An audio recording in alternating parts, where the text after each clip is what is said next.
Good planning will help you get the most out of your kitchen. Here are a few simple things to keep in mind when planning your kitchen. You should be able to move quickly and easily between the cooking area, the fridge, and the sink. This is called the working triangle.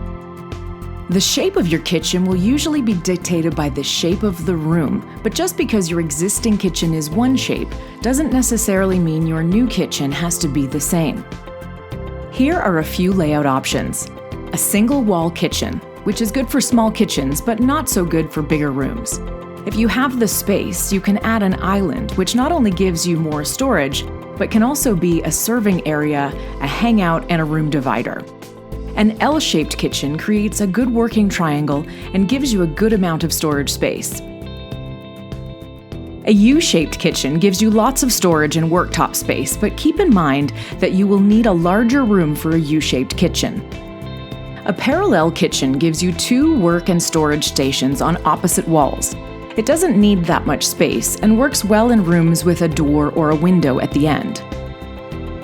When it comes to worktop, creating space on both sides of the cooktop gives you somewhere to put hot pans, but if you're short on space, prioritize the space between the sink and the cooktop.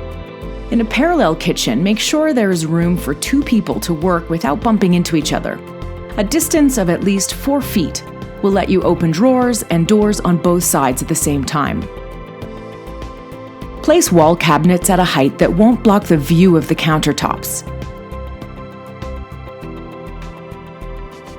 Make sure you follow the manufacturer's recommendation when it comes to the height of the fan above the cooktop. Placing your oven at high level means less bending and keeps the oven out of reach of the children. Counter space beside the oven will give you somewhere to put hot trays coming directly out of the oven. In all kitchens, we recommend giving your kitchen at least 150 inches of total usable countertop space.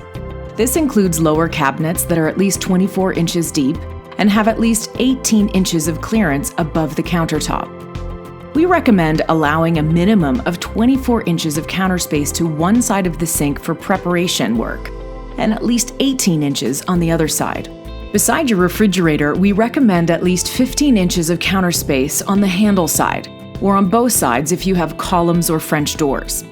On either side of your cooktop, we recommend a minimum of 12 inches of space on one side and 18 inches of space on the other.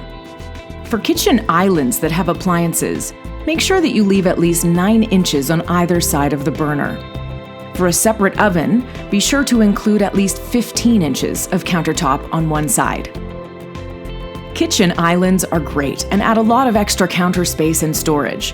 But if your kitchen is not big enough, it could be more of a problem than a solution. We recommend making sure that you have a minimum of 36 inches to 40 inches around the island so that you can travel comfortably throughout the space. Leave a minimum of 2 inches for a filler piece between the last cabinet and the wall. This will give you enough room to fully open the door, which is especially important if you have a pull-out or wire baskets. Here are some things to avoid when planning your kitchen. Avoid putting your oven or dishwasher in a corner that will block the adjacent drawers and cabinets. Placing a sink next to a wall will disrupt your workflow and reduce the countertop space. Placing the oven next to a wall will expose the wall to heat and fat splashes. Placing drawers in a corner will block the adjoining cabinet and may damage its door or handle. For more tips and information on designing your kitchen, download our free Design Your Kitchen Guide at cabinetexpress.ca. This will guide you through the process and provide helpful checklists as you design the kitchen of your dreams.